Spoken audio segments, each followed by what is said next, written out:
বান্দাদের প্রতি। তো আসলে আমি একদম মানে অন টাইম করার চেষ্টা করি, আল্লাহ যদি কোনো অসুবিধা না থাকে সাধারণত। সেই জন্য সব আপুরা যদি একদম টাইমলি জয়েন করেন তাহলে মানে আর কি ভালো হয় আর কি।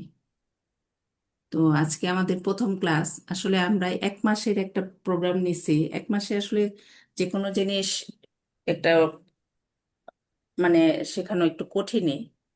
তারপরেও আমরা আহ, মানে চেষ্টা করব। যে আমরা আমরা জানি যারা মুসলমান ঘরে জন্মগ্রহণ করছি তারা কম বেশি সবাই কোরআন তেলাওয়াত জানি। হ্যাঁ। তো আমি যেটা বলতে চাই যে আসলে মানে বেসিক যে স্ট্রাকচার যে কোরআনের যে ধরেন একটা বিল্ডিং এর যেমন কিছু স্ট্রাকচার থাকে, যে উম, যে বিল্ডিং এর পিলার, ছাদ, তারপর দরজা, জালনা। হ্যাঁ। এগুলো হইলে মোটামুটি আমরা একটা বিল্ডিং এ মনে করি যে মোটামুটি হয়ে গেছে। তারপরে তো আরো অনেক কিছু অনেকে করে, মার্বেল, হ্যাঁ, ফলসাত, অনেক কিছু করার আছে। হ্যাঁ। সেটা হচ্ছে আরো অনেক সৌন্দর্য করতে পারে, কিন্তু একটা বিল্ডিং এর যদি মোটামুটি এই জিনিসগুলো দাঁড়ায় যায় আমরা মোটামুটি তো ওই বিল্ডিং এ থাকা যাবে, দরজা জানলা সবকিছু লাগানোর পরে বা একটা ছাদ হওয়ার পরে। হ্যাঁ।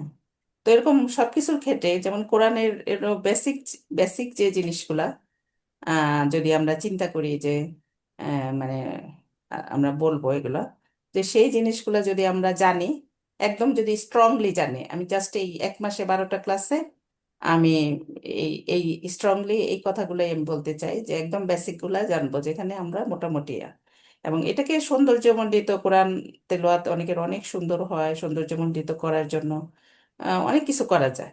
এটা আমরা পরবর্তীতে বিভিন্নভাবে জানতে পারবো। কিন্তু আমি এই 1 মাসে যেটা চাই 12টা ক্লাস মাত্র। সেজন্য আমি এই প্রথম ক্লাসটাও খুব বেশি মানে করব না, ক্লাসেই চলে যাব প্রথমেই, যেহেতু 12টা ক্লাসে আমরা শেষ করবো 1 মাসে। সেজন্য প্রথম থেকেই আমরা ক্লাসে চলে যাব।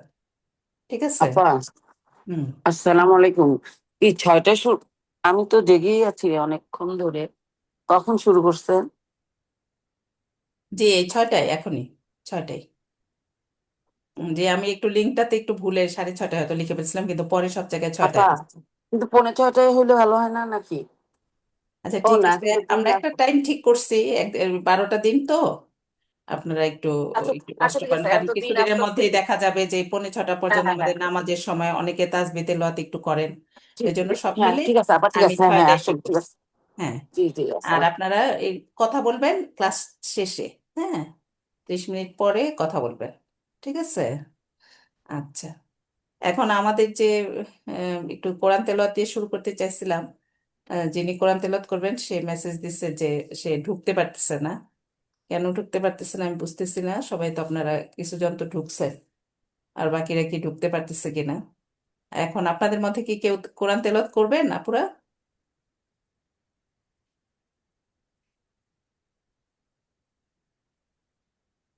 উনি ঢুকতে পারতেছেন না, আমার যে আপু একজন ভাবছিলাম যে কোরআন তেলাওয়াত দিয়ে শুরু করবেন, নাহলে আমরা ক্লাসে সালামু চলে যাব। আলাইকুম। জি, আমি করতে পারি ইনশাল্লাহ। জি আপু, জি প্লিজ। উম যে কোনো কিছু তেলাওয়াত করলেই হবে। হ্যাঁ, হ্যাঁ, হ্যাঁ, যে কোনো কিছুই। মানে এখন যেহেতু যে যারে দেওয়া ছিল সে আর কি বলতেছে ঢুকতে পারতেছে না আর কি। মার্জি আপু আর কিন্তু কি। উনি ঠিক আছে, প্র্যাকটিসটা আমি করানোর কথা আজকে, কিন্তু কিন্তু সব প্রতিদিন উনি আপা, মানে পরের, হ্যাঁ, 30 মিনিট আমি ক্লাস নিব, পরের 30 মিনিট উনি নিবে, উনি প্র্যাকটিসটা করাবে। কিন্তু উনি আপা লিখতেছে কিন্তু যে উনি ঢুকতে পারতেছেন।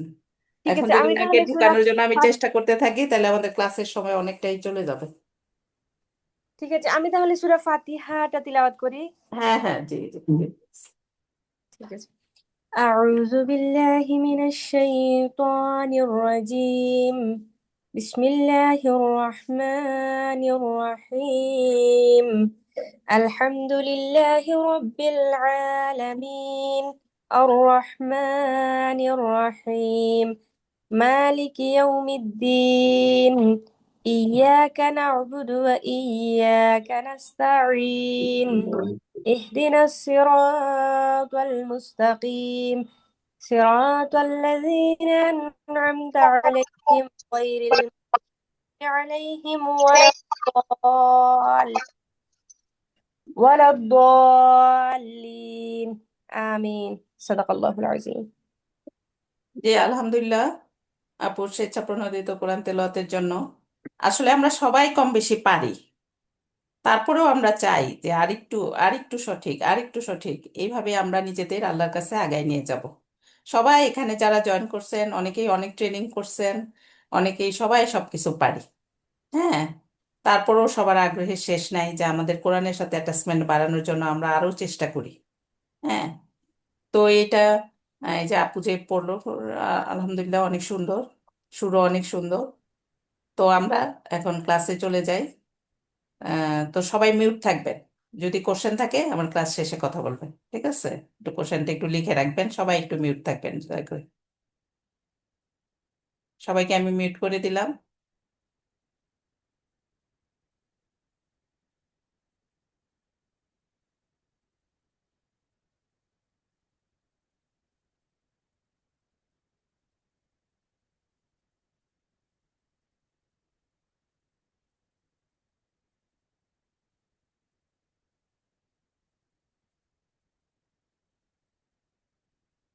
আসলে আমাদের এটা তাজবিদের উম 4 নাম্বার কোর্স।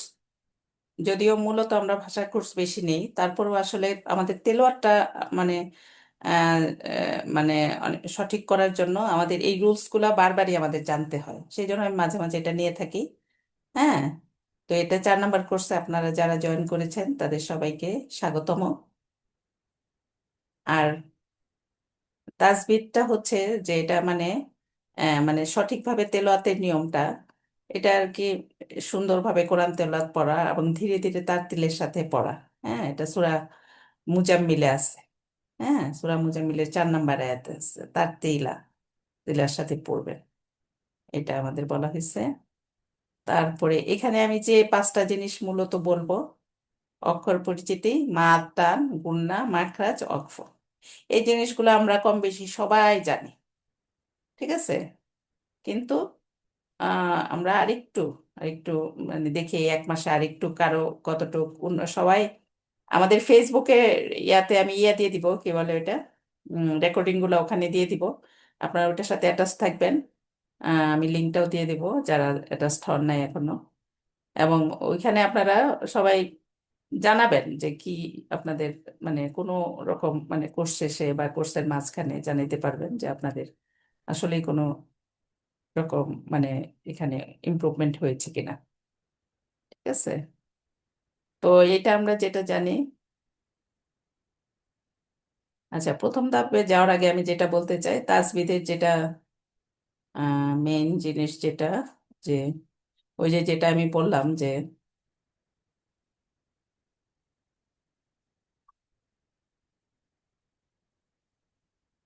যে তাজবিদের হচ্ছে দুইটা ইয়া, যেটা আর কি মানে আরবি ভাষায় বলে লাহনে জলি আর লাহনে খফি। লাহনে জলি আর লাহনে খফিটা কি জিনিস? এটা আমরা আহ, আরবি ভাষায় যদিও বড় ভুলটাকে বলে লাহনে জলি। আমি বেশি বাংলা ভাষাতেই কথা বলতে পছন্দ করি, কারণ অনেক সময় আরবির টার্মিনোলজি গুলা আমরা যারা জেনারেল পড়ুয়া তাদের জন্য একটু মানে বুঝতে অসুবিধা হয়। সেই জন্য আমি বেশি মানে বাংলাতেই বলার চেষ্টা করবো আর কি। আর বড় ভুল মানে যে ভুলে অর্থের পরিবর্তন হয় এবং গুণা হয়। এখন এটা একটা দেখেন যে আপনারা এখানে লাম জবর লা আর লাম আলিফ জবর লা, এই দুইটার মধ্যে তফাৎটা কি? এটা কেউ জানেন? কেউ বলতে পারবেন? তাহলে আনমিউট হয়ে বলেন। মানে আপা শুধু আমি লা বলবো। হচ্ছে আচ্ছা বলেন। মানে যারা ভাষা ক্লাসে আছেন তারা ছাড়া অন্য কেউ বলতে পারবেন হ্যাঁ কি? ঠিক। আমাদের ভাষার ক্লাসে অনেকজন কয়েকজন আছেন। লাম জবর লা আর লাম আলিফ জবর লা, এই দুইটার মধ্যে তফাৎ কি? এই কলেমাতে লা, এইটা আছে। আর হুম। সূরা আসর, ছোট্ট একটা সূরা, এটাতে এই লাটা, লাফি খুসরিন, লাফি, লা এটাতে টান হবে না। হ্যাঁ, এটাতে টান হবে কোনো, না, আর ওটা টান হবে, জি জি। আর লামা এটাতে লা টান আছে। কালিপ টান। হুম। হ্যাঁ, এই লাটা অর্থ হচ্ছে অবশ্যই। আর এই লাটা অর্থ, লা অর্থ হচ্ছে না। না। লা ইলাহা, কোনো ইলা নাই। আর এটা আছে অবশ্যই ইলা আছে আল্লাহ ছাড়া। এখানে হলো পুরা অর্থের পরিবর্তন হয়ে যায়, শুধুমাত্র একটু টান দেওয়ার জন্য, টান দেওয়া, একটু মাদ না করার জন্য। ঠিক আছে, এখানে তিন আলিফ মাদের চিহ্ন আছে, কিন্তু তিন আলিফ মাদ কেন করতে হয় এটা আমরা জানবো। কিন্তু তিন আলিফ মাদ যদি নাও করা হয়, এক আলিফ মাদ করলেও আমাদের মানে হক মানে পুরা হয়ে যাবে। লা, এই কথা লা, লা ইলাহা ইল্লাল্লাহ, লা ইলাহা ইল্লাল্লাহ, এই যে অনেক সময় মানে জিকির করতে থাকে, বের করতে থাকে, এটাতে অর্থের ব্যাপক পরিবর্তন হয়ে যায়। বা অনেকটুক বলে লা ইলাহা, লা ইলাহা মানে নাই আমার কোনো ইলাহ, তার মানে কি ইলাহ নাই, তার তো নাস্তিক হয়ে গেল তাহলে। ঠিক আছে, অর্ধেক অর্ধেক করে জিকির করে, এটা তো পুরা বলতে হবে লা ইলাহা ইল্লাল্লাহ, মানে নাই কোনো ইলাহ আল্লাহ ছাড়া, অন্তত পক্ষে মোহাম্মদ রাসূলুল্লাহ না বললেও এইটুক তো পুরা বলতে হবে, জিকির হোক আর যেখানে হোক। নাহলে তো শুধু যদি বলে আর যদি এখানে টান না দিয়ে বলে লা ইলাহা ইল্লাল্লাহ, লা ইলাহা, তাহলে কি হবে? অবশ্যই, মানে অবশ্যই ইলা আছে, আল্লাহ ছাড়াও ইলা আছে। দেখছেন?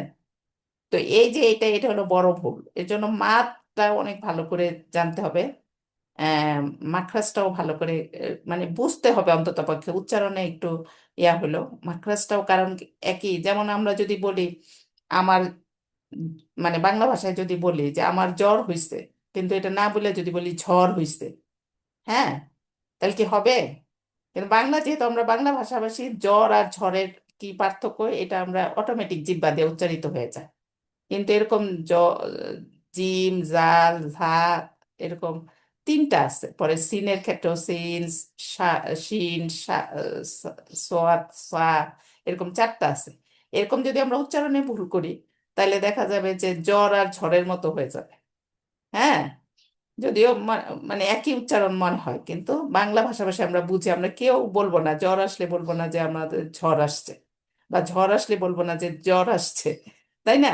আমরা যারা বাংলা ভাষাভাষী এগুলো খুব ভালো করেই জানি। ঠিক আছে।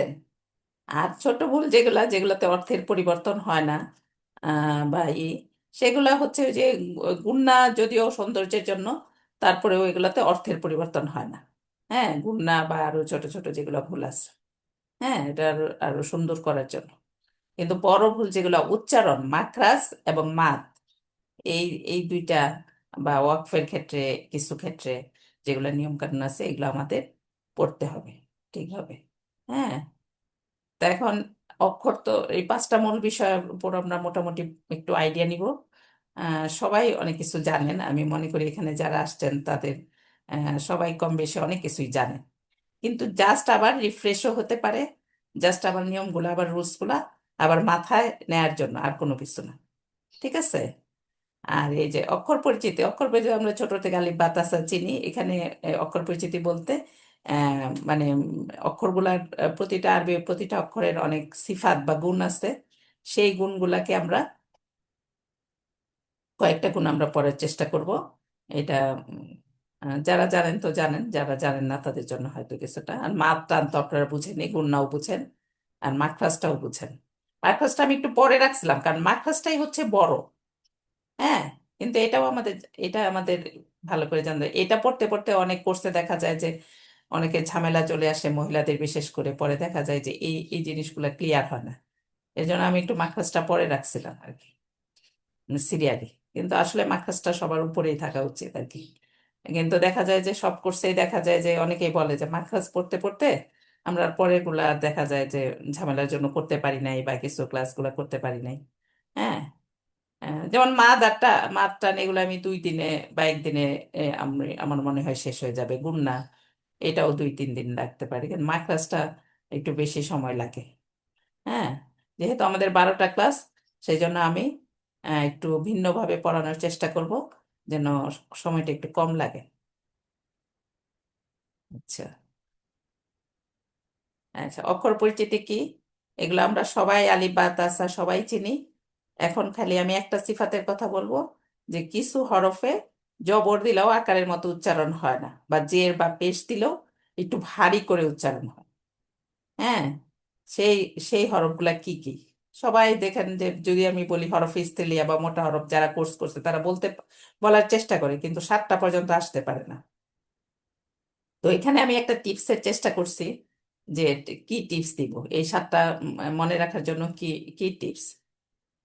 আহ এইভাবে আমি একটু চেষ্টা করছি যে কফ, খ, গইন, এই তিনটারে ক, খ, গ আমাদের ব্যঞ্জন বর্ণ দিয়ে মনে রাখার।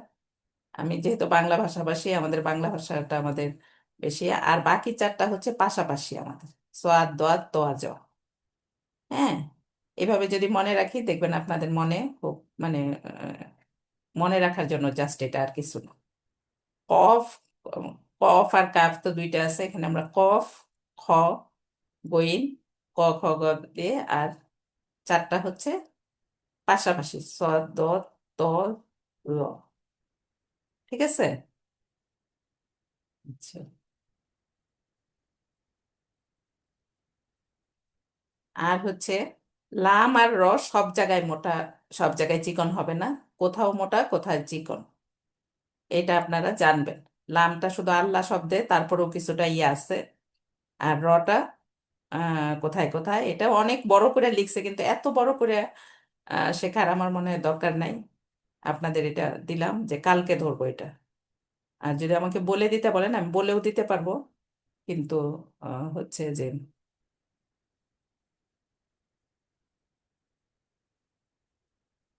এই আপু তো ঢুকতে পারলো না, লিঙ্কে কেন ঢুকতে পারলো না, তাহলে কি অনেকেই ঢুকতে পারলো না এইভাবে যাই।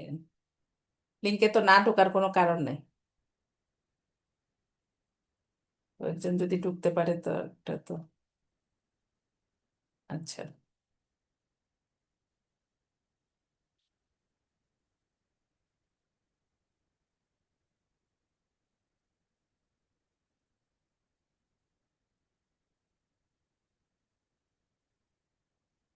এখানে লাম আর র সম্পর্কে আপুরা বলবো না কেউ বলবেন আপনারা, যে কোথায় মোটা কোথায় চিকন,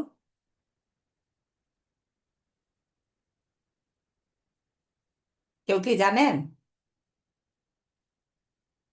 আসসালামু আলাইকুম ওই জি যে আপা। ওইটা কি, জি, লামেরটা কে বলবেন, লামেরটা একটু সোজা বেশি। হ্যাঁ, ওই ওই যে যে আল্লাহ লফজি হলে আল্লাহ। যেটা সেটা। একজন বলেন, রোকাইয়া আপু বলতেছেন, বলেন। লফজি আল্লাহ, লফজি আল্লাহর ডান দিকে জবর এবং পেশ হইলে ওই লফজি আল্লাহর নামকে মুতা করিয়া পড়িতে হয়। আর লফজি জি, আল্লাহর ডান শুধু দিকে আল্লাহ জের নামের হইলে ওই ক্ষেত্রে লফজি লামে আল্লাহর অনেক সময় নামকে তাসদিদ বিভিন্ন কারণে থাকতে পারে। হ্যাঁ, শুধু আল্লাহ নাম যখন থাকবে, আল্লাহ লফজ মানে শব্দ, আল্লাহ শব্দটার ক্ষেত্রে এটা মোটা হবে। তারপরেও যদি এই ডান দিকে যদি জবর থাকে বা পেশ থাকে তাইলেই শুধুমাত্র হবে। কিন্তু বিসমিল্লার জি ক্ষেত্রে এই যে ডান দিকে আছে কি জের, এর জন্য জি এটা বিসমিল্লাহ, লা, এটা জি হবে। আর এটা হবে হুয়াল্লাহ, মানে মোটা হইলে লাটা ল হয়ে যাবে, মোটা হইলে জি লাটা জবরটা ল, ল উচ্চারণ হবে। যদিও এখানে মানে ইয়ে আছে কি বলে, মাদ আছে, কিন্তু হুয়াল্লাহু, কুল হুয়াল্লাহ, ঠিক আছে। বা জি এখানে যদি পেশ থাকে, জবর এবং পেশের ক্ষেত্রে এইটা হবে একটু ভারী করে, মোটা করে, এবং জবরটা এই এই জবরটা আকারের মতো না হইয়া এমনি নর্মাল হবে, ও আল্লাহ। আর এটা বিসমিল্লাহ, ঠিক আছে আপুরা, আকারের মতো করে। জি আউজুবিল্লাহ, এরকম। হ্যাঁ, তো এই লামেরটাও শেষ হয়ে গেল। তাহলে আমাদের রটাও সেম, পেশ এবং জবর থাকলে হবে মোটা, আচ্ছা রয়ের উপরে পেশ এবং জবর থাকলে হবে মোটা, আচ্ছা কিন্তু জের থাকলে হবে চিকন। হ্যাঁ, তারপরে আরো রয়ের বেশ কিছু নিয়ম আছে, অতগুলো নমস্কার জি আমার মনে হয় যে না জানলেও এইটুক বেসিকটা জানলে, যে পেশ এবং রয়ের উপরে যদি পেশ এবং জবর থাকে তাহলে মোটা, এবং জের থাকলে চিকন, জের থাকলে চিকন, এটা মনে রাখতে হবে। এবং এই লামের ক্ষেত্রেও যা, লামের যদিও জবর তো আছেই এখানে, খাড়া জবর আছে, কিন্তু এটা তখন ডান সাইডে দেখতে হবে, ডান সাইডে কি আছে। হুম, তাইলে আমরা মোটা চিকন নিয়ে কথাগুলা কি ক্লিয়ার হলো আপুরা? জি আপা। হ্যাঁ, ক্লিয়ার হয়েছে? জি হয়েছে। নাহলে কারো জি জি কোশ্চেন থাকলে আল্লাহ বলেন। আপনি বলেন। এটাও এটা একটা সিফাত, এইটা মানে তাহলে আর কি একটু সুন্দর হয় পড়াটা। হ্যাঁ, তাহলে আপনারা এটা একটু ভালো করে পড়বেন। রতে আরো অনেক কিছু আছে রতে। এই মানে ডান রতে উপরে যজম হইলে ডান দিকে কি থাকে, ওই রকমই আর কি। ডান দিকে যদি জবর আর পেশ থাকে তাহলে রটা মোটা, আর যদি ডান দিকে যদি জের থাকে তাহলে চিকন। তারপর আরো একটু আরো দুই তিনটা পয়েন্ট আছে, তো আমরা এতগুলা পয়েন্টে আর যাইতে চাচ্ছি না আর কি, কারণ ওইটা মনে রাখা একটু কঠিন হয়ে যাবে। আচ্ছা, এখন আরেকটা যেটা, এটাও আপনাদের অনেকেই হয়তো জানেন, তারপরও আমি পড়াই, যে আমরা হরফ শুধু শুধু হরফগুলা যখন পড়বো, যেমন আমাদের 26টা সূরার সামনে হরফগুলা আছে, আছে না, কিছু বিচ্ছিন্ন অক্ষর আছে। হ্যাঁ, এই কিছু বিচ্ছিন্ন অক্ষর, এগুলোর অর্থ কেউই জানে না, বিভিন্ন ভাবে তাফসীরকাররা ব্যাখ্যা করছে। আলিফ, যেমন সূরা বাকারার আগে আলিফ লাম মিম, যদিও এই টানগুলা দেওয়াই আছে, তারপরেও আমরা যদি জানি যে কোনটা কতটুকু টানতে হয়, কোনটা কতটুক টানতে হয়, হ্যাঁ, শুধু অক্ষর পড়ার সময়, এটা এটা কি জানেন? এটা কি আপনারা কেউ কেউ কেউ জানেন নিশ্চয়ই? জানেন না পুরা? এটা কেউ কেউ তো জানেনি, শুধু অক্ষর পড়ার হুম সময়। হ্যাঁ, যে হুম। একালি হ্যাঁ, কোন উচ্চারণ করিতে অক্ষরটা হয়। কতটুক টানতে হয়, এটা তো ধরেন হুম আমরা হুম যারা বা বাচ্চারা পড়বে, তারা তো দেখে দেখে এগুলো পড়তে পড়তে বারবার পড়তে পড়তে তাদের অক্ষরও চিনবে, আহ পড়েও শেষ করে ফেলবে। কিন্তু আমরা যারা বড় হয়ে গেছি, যাদের সময় কম, তারা আর কি একটু টিপসের মাধ্যমে পড়লে তাড়াতাড়ি হবে। তো এখানে আমি যে টিপসটা, আপনারা কেউ জানেন কিনা, যে আলিফ এবং হামজা, আলিফ এবং হামজা এই দুইটাতে বলার সময় কোনো টান নাই। আলিফ জি হামজা, আলিফ হামজা, এই দুইটাতে কোনো টান নাই। তিনটা নিয়ম আমি বলবো, তিনটা কি চারটা। আর হচ্ছে বা, তা, এগুলা দেখেন বাংলা এক অক্ষর দিয়া যেগুলো উচ্চারণ, বাংলায় যেগুলো এক অক্ষর উচ্চারণে, এক অক্ষরে, আকার শিকার আমরা ধরবো না। বাংলায় যেমন বা, খালি বয়কারে বা, তা তয়কারে তা, হ্যাঁ, সা সয়কারে সা, হুম, ঠিক আছে। তারপর জি দেখেন জিমটা আবার দুই অক্ষর, বাংলায় যেগুলো এক অক্ষর সেটা হচ্ছে, সেগুলো হচ্ছে একালি কয় আলিফ টানবো? একালিপ। এক আলিফ টানবো। এটা হ্যাঁ, তখন লাগবে একালিপ, আর একের অধিক হলে এত হ্যাঁ, অধিক বর্ণ দেখেন আগে এখানে চিহ্নগুলা হলে দেওয়া আছে, জবরের পরে এক একালিপ। আলিফ করে, জবরের পরে খালি আলিফ আছে মানে এক আলিফ টান।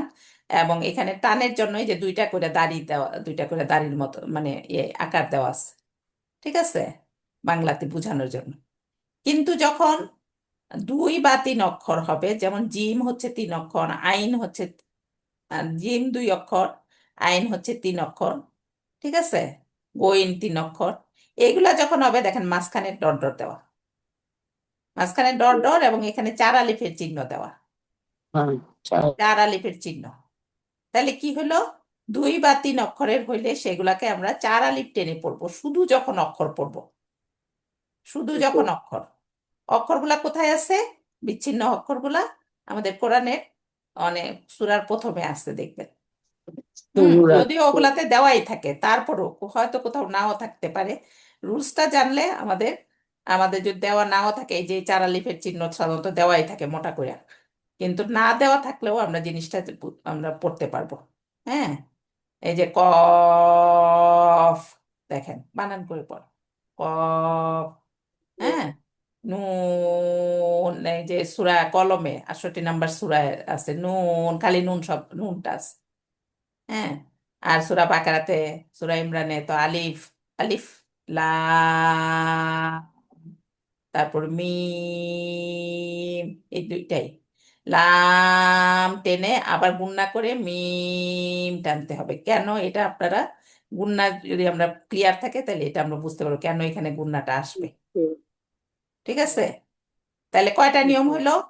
আলিফ এবং হামজাতে কোনো টান নাই, এক অক্ষরে, বাংলা এক অক্ষরে যেগুলা, সেগুলা হচ্ছে এক আলিফ টান। একালিপ এবং দুই বা তিন অক্ষরে যেগুলা, সেগুলা হচ্ছে মানে এক অক্ষরে বেশি হলে একালিপ। চার আলিফ টান।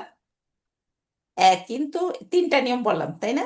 আবার ব্যতিক্রম হচ্ছে ইয়া, ব্যতিক্রম হচ্ছে ইয়া। সেটা কি হচ্ছে? এই যে এটা দুই অক্ষরে হওয়ার পরেও একালিপ টান। ঠিক আছে, তাহলে চারটা নিয়ম। আবার একটু কথা বলবো। হ্যাঁ, শেষ করি আমরা। এই যে এই নিয়মগুলো এখানে লিখে দিচ্ছি। বলেন। লামের ওইখানে যে চার আলিফ বললেন, ওই না চার অক্ষর, আমি ওইখানে তো অক্ষর তো একটাই দেখতেছি। যে ধরেন ক, ওইখানে তাহলে চারটি অক্ষর কি করে হলো, এটা আমার মাথায় যায় নাই এখন। তার তো বলি নাই লয়কার আপা, ম। লামে তো বলছি যে দুই অক্ষর, বাংলায় দুই অক্ষর না, লয়কার লা ম। ও, মানে বাংলায় যেটা বানানের দুই অক্ষর, ক্ষেত্রে। আমি তো বলছি আপনাদের বেশি বাংলা ভাষা দিয়ে বুঝাবো। জি। এগুলা যেমন এই বইটা আছে, বই এরকম লেখা নাই। হ্যাঁ, লেখা আছে, লেখা কথাগুলো লেখা নাই। বাংলায় দুই অক্ষর দিয়া যেটা ইয়া হয়েছে, লয়কারে লা ম, ময়কারে মি ম, নুন সবগুলা দেখেন, জিম এগুলো সবই দেখেন চার আলিফের চিহ্ন দেওয়া। আইন, এই যে, ঠিক আছে। জি জি। এখন বুঝতে পারছেন? ওয়াও, এখানে দেখেন বাংলায় তিনটা, তিনটা অক্ষর, বা আমি বলছি আকার ঋষিকার ধরবো না, খালি অক্ষর। হ্যাঁ, আলিফ এবং হামজাতে কোনো টান নাই, এগুলো আমি লিখে দিছি, সবগুলা লিখে নেই। এই যে এই এই টিপসটা দিছি, যে সব অক্ষর উচ্চারণ করতে বাংলায় এক অক্ষরের প্রয়োজন হয়, বা তাই যে বয়কারে বা তয়কারে তা, সেটা হচ্ছে এক আলিফ টান। আর যেসব অক্ষর উচ্চারণ করতে বাংলা দুই তিন অক্ষরের প্রয়োজন হয়, সেটা হচ্ছে চার আলিফ টানতে হবে। ঠিক আছে আপুরা? জি। আর কোন দুইটাতে, কোন দুইটাতে টান নাই? আলিফ আর লিফ আর হামজা। হামজা। হ্যাঁ। আর কোথায় কোথায় মানে ব্যতিক্রমটা কি? ইয়াতে ব্যতিক্রম। হ্যাঁ, ইয়াটা দুই হচ্ছে আলিফ। ব্যতিক্রম। ইয়াতে ঠিক আছে, ব্যতিক্রম, জি। এখানে দুইটা অক্ষর থাকার পরেই রসই এবং অন্তস্থ, সেখানে আমরা একালিপ টান। ব্যতিক্রম, জি। এখন দেখেন এই যে এগুলা আরবি হরফ আলিফ লাম মিম ছিল, কিন্তু এই যে এরকম চিহ্ন দেওয়া আছে কোরআনের আয়াত। তো এই যে কেউ যদি উম মানে অক্ষরগুলা খালি চিনে, সঠিকভাবে পড়তে পারে, তাইলেই কিন্তু সে কোরআনের এতগুলো আয়াত পড়তে পারবে। হ্যাঁ, এগুলো কিন্তু এক একটা কোরআনের আয়াত, এটা আমরা সবাই জানি। এই যে দেখেন আলিফ লাম মিম, এখানে এখানে দেখেন তাসদিদ দিচ্ছে কেন, এখানে গুণনা হবে। আলিফ লাম মিম। হ্যাঁ, এরকম করে করে দেখেন খালি সোয়াত আছে, সবগুলা দেখেন। এই যে রতে দেখেন একালিফ টান, দেখছেন? খারা জবর দেওয়া। আলিফ লাম র, এখানে গুণনা হবে না, কারণ ওই আহ, লামের পরে মিম আসলে কেন গুণনা হয়, এটা আমরা গুণনাতে যাই পড়বো। ঠিক আছে, এখন এটা এত বোঝানো জি। যাবে না, আমাদের কিছুক্ষণ পরে কেটে যাবে। কিন্তু ওই আপাতত জয়েন করতে পারলো না, যিনি এগুলা পড়ায় দিত, এগুলা মাস করানোর জন্য ওনাকে বলছিলাম, কিন্তু উনি তো জয়েন করতে পারেনি। মানে এক মাসের কোর্স, কেটে আমি গেলে আবার সাধারণত ঢুকবো ক্লাস। না? আপা হ্যাঁ, রিপাও তো জয়েন করার কথা ছিল, কালকে কেটে বলছিল গেলে যে কি আর জয়েন ঢুকবো করবে। না?